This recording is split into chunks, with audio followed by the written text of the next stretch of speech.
যে ইমান প্রয়োজনে জ্বলে ওঠে না, যে ইমান সত্যের কথা বলে না, যে ইমান প্রয়োজনে জ্বলে ওঠে না,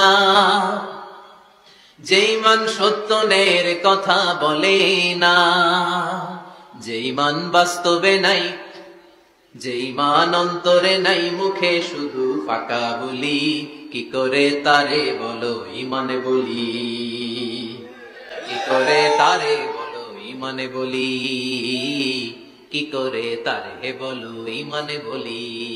যে ইমান দিন কায়েমের আন্দোলনের ধার ধারে না, যে ইমান লেবাসধারী কোরআন হাদিস তাও পড়ে না, যে ইমান খাজার নামে মাজার গড়ে ফুলুস কামায়, যে ইমান শিরকিয়াতের আমল করে ভীত না হয়, যে ইমান ইমানে ভুলে নাস্তিকতার মঞ্চে ওঠে, যে ইমান বাতিল মাতের দোসরে হয়ে ফায়দা লুটে, যে ইমান শুধুই কেবল ফায়দায় আনন্দ করে, যে ইমান দেখে না যে আরাকানে ভাইরা মরে, যে ইমান বাস্তবে নাই, যে ইমান ময়দানে নাই, মুখে শুধু ফাঁকা বলি, কি করে তারে বলো ইমানে বলি।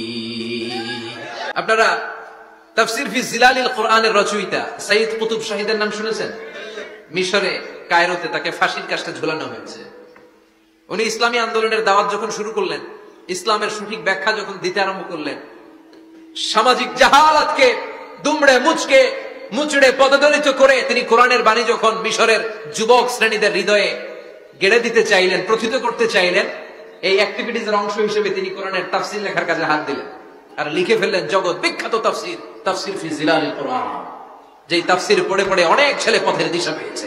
এই তাফসীর লেখার কারণে মিশরের মধ্যে নতুন আন্দোলন তৈরি হয়ে যায়। সবার মুখে এক কথা, সৃষ্টি যার, আইন চলবে আল্লাহর আইন ছাড়া অন্য কোন আইন দিয়ে মিশরের মুখে কোনো বিচার আমরা হতে দেব না।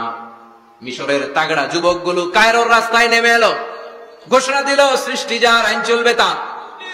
চোরের হাত কেটে দাও, ধর্ষকদের শাস্তি দাও জনসম্মুখে, ঠিক কিনা?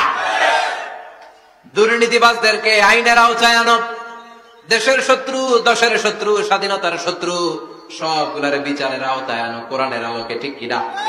সংগ্রাম, বিক্ষোভে ফেটে পড়লো পুরো মিশর। এই বিক্ষোভে টালমাটাল সরকার, জামাল আব্দুল নাসের কোন উপায় অন্তর না পেয়ে এই তাফসীরকার, এই মুফাসসিরে কোরআনকে জেলের ভিতরে ভরছে।